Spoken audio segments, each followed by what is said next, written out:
Exactly. You know, it's interesting, because the show was on quite a long time ago. Yeah. And when I hear so many people say, oh, God, must have been really tough being famous. And I'm like, what are you talking about? The burden of fame. It was such a privilege to be famous.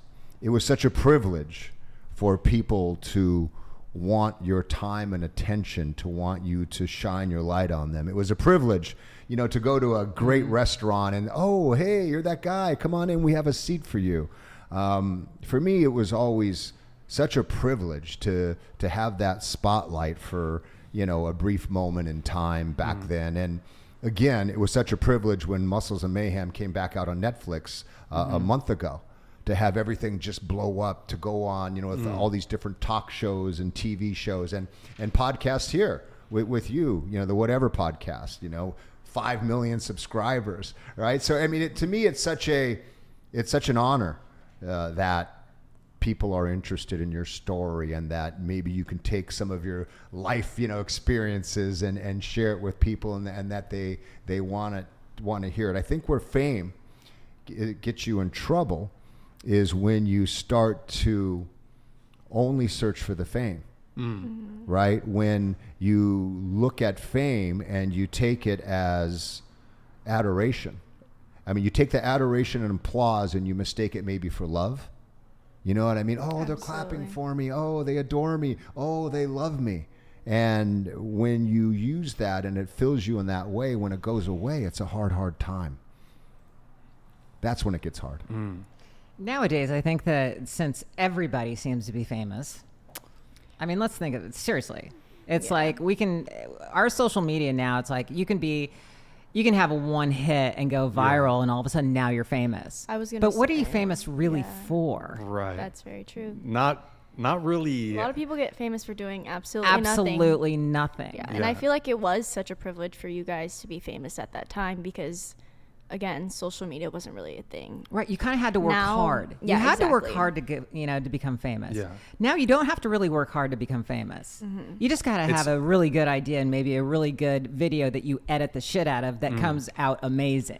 It's way more accessible. And I think that's actually kind of like, I think there's less star power today than there used to be. Like if you think of like A-list celebrities, I feel like, if you go back 20 years ago, you had Brad Pitt, Leonardo DiCaprio. Like, I don't think coming along, there's anybody that really strikes me as like, or Tom Cruise.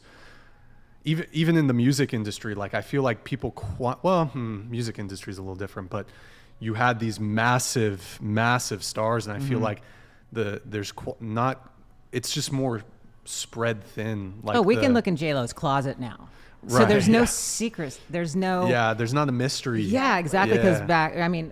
being in LA, we could go to a restaurant and a celebrity walks in there. Everybody's like, oh my God, and everybody would like, okay, don't go ask them for their autograph. They're eating dinner, be respectful. That's kind of gone. Yeah. And I think when it came to fame and celebrity, it was kind of being gatekept by institutions. So you had, the movie studios, production, like now you can be an individual and gather not influence, but you can become famous on an individual level without needing like a production around you. 100%. You need your phone.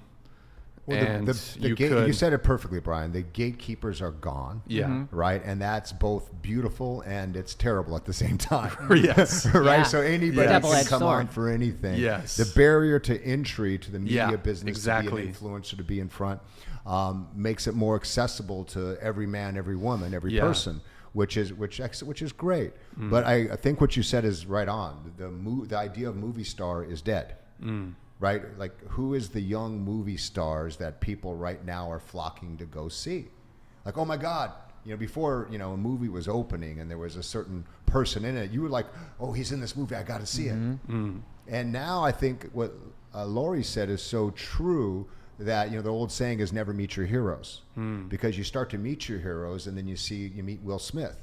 you know, and people, they become more human, and you see them for their flaws, and you lose that Fantasy's gone. yeah, the idolization Exactly. of heroes. And Yeah. I don't know, you know, what you guys think, if that's good or bad. Maybe there is no judgment, maybe it just is, and we have to deal with it. I think it's kind of bad in the way that no famous person has privacy these days. Like, everyone on social media will spectate every single thing you do. Like, this, I guess, Nick, it's model muted. influencer Kylie Jenner, she hid her pregnancy for so long, and her fans were the one who figured out she was pregnant and put it out to the world before she even announced it. Like, you just don't really get privacy nowadays. Well, and I feel like it's a look, curse. you're talking about the Kardashians. And they're putting everything out every That's 5 true. minutes of the They day. But made people their were choice, People right? were, Yeah. yeah, that's true. They It made their just- choice to document everything, to let people in, and they've built a huge empire Yeah. out of it. I was watching like an interview, and she said that she hid her pregnancy just so like people wouldn't kind of hover her They're all on the a time different about level, it. though, with They're They on a are com- on a different yeah. level, but they Yeah. were just like for the viewers and the fans and everything. There were people in helicopters flying over her house to see like what got delivered to her house, like if a crib got delivered to her house. Like, it Remind was me how crazy. they got famous again. How did they How get the Kardashians famous? Are you get famous? serious? You don't know? Kim Kardashian, is that why? Well, what did she But do? What did she She do? made a sex tape, yeah. Yeah. But Well, wasn't Was that it like her- way after? wasn't it the O.J. Simpson thing? Well, Which I why mean, they her got famous? father was involved in the O.J. Simpson Yeah. trial, but I mean, I'd probably say it was the sex tape that kind of got them Right. going. So Took 'em now, you know, the world has changed, where you make a sex tape, you release it, and then now you're famous. Now, Yeah. that being said, take nothing away from the Kardashians, right? From Kris Jenner. She's built an empire. That was her. Right. She's built It's an her. empire, and I don't care who you are, Mm-hmm. building, whether you want it or not, building an empire like they have done, where they've monetized every single thing. If that's what you want to do, then, you know, that's good for you. Good for you. But you look at someone like George Clooney. He's opted not to go on social media. Yes. So that's a choice, right? That's very And I true. think a lot of people are afraid not to be on social media, because then it's going to hurt their career. Like when Muscles and Mayhem came out on Netflix, I didn't have an Instagram account. Mine was hacked about a year ago. And I just said, oh, I don't need an Instagram account. Why? And the Netflix publicist was like, you got to have an Instagram account. You got to have a social. I'm like, I do? Yeah, you have to Why? become relevant. Yeah, you got to feed the beast. You you got to do. feed the Yeah. beast. So, you know, I reopened an account, and yeah, it's just interesting. And, you know, it was fun posting. And now it feels like it's a duty for me. And I'm like, why do Are I want most to of your post? guys' like sorry I interrupted. Are most of your guys' DMs and kind of feedback like super positive, or do you find anything negative at times? Mine's super positive. I don't think we have too That's much great. anything negative because, I mean, our fans are our fans. Yeah. That's very true. You know what I mean? And they're just so grateful that they have this nostalgic, you know, Yeah. piece that's out there now, Muscles and Mayhem, that they can reflect back on and go, oh my God, this was part of my childhood. This was part of my bringing up. It brings them back to a simpler time, you know, and a lot of people love to have that feeling because right now it's like so much is crazy and everybody's like, you know, it's the world is what it is, but yet they just want to feel that simplicity again, you know, and they love that nostalgia of that feeling of going back.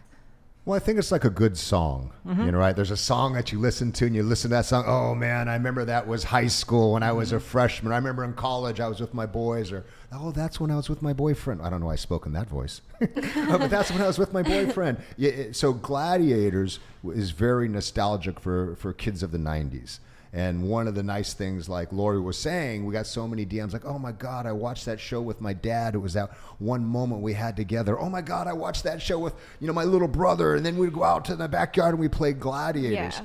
So when Muscles and Mayhem came out on Netflix, it was just really eye-opening to see how important and what a valuable memory that was for a lot of the 90s kids, you and know. it's so surprising because they never thought it would happen again. They Well, never and thought this especially- reunion would happen again. They didn't. And, Yeah. and especially for me, going back to where a lot of my DMs were, thank you for giving me the permission to be a strong female. You know, because we were ahead of their time. You know, the females on the show, we were like, you know, we were muscular, we were, powerful. We were just like kind of no bullshit. And that gave other women in the world at that point in time permission. So a lot of my DMs were, thank you. Thank you for paving the way. Thank you for being this kind of person, your authentic self, to, allow us to stand up and be powerful and strong and who we are. So that's another super cool thing about getting these types of the feedback. That's great. Because we didn't have that feedback back then, because again, we didn't have the social media to get that kind of feedback. Yeah. We got fan letters and everything, but the fan, that's a little different story. Yeah, Yeah. for sure. So that's the good side to social media. One of the good things for me is, Yes. people from all over the world, on Instagram mainly, have DM'd and, I watched you when I was a kid. Oh, thank you. I named my dog after you, whatever it was. Oh, hey, look, I had a rough time in childhood and watching your guys' show, American Gladiators, it made me feel strong. That's the good side. And I pretty much write back to everybody. I'm up late at night and my Kim, my girlfriend's like, you don't have to answer every single DM. And I'm like, yeah, I do. Yeah, I'm we sure do they now. We do very much Well, and this is appreciate where it. it's like I talked to Laser. It was like, dude, you got to get on social media, because here's the thing: if we have 10 gladiators and we only have 2 to 3 gladiators that are on social media, and we want to stay relevant and we want to keep that name out there, and we want to do things, we want to do personal appearances, and we want to do bookings.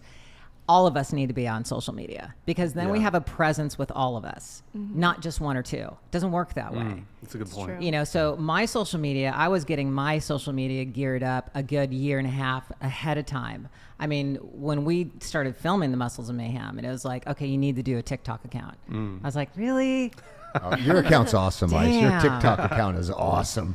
I mean, I had such a good time building that. Sure. I really did. But at the same time, like he said, it can be daunting, because it's like, okay, now you got to do every single platform there is out there. We're Yeah. talking TikTok, Instagram, Facebook. You can link them all together, thank God. But at the same time, people want different content for all different platforms. Exactly. And it's like, okay, you want this, this, this. I do a podcast once a week. I actually do other people's podcasts. So, and posting, it's like, oh my God, when do I find the time? I want to, last thing here on the tour.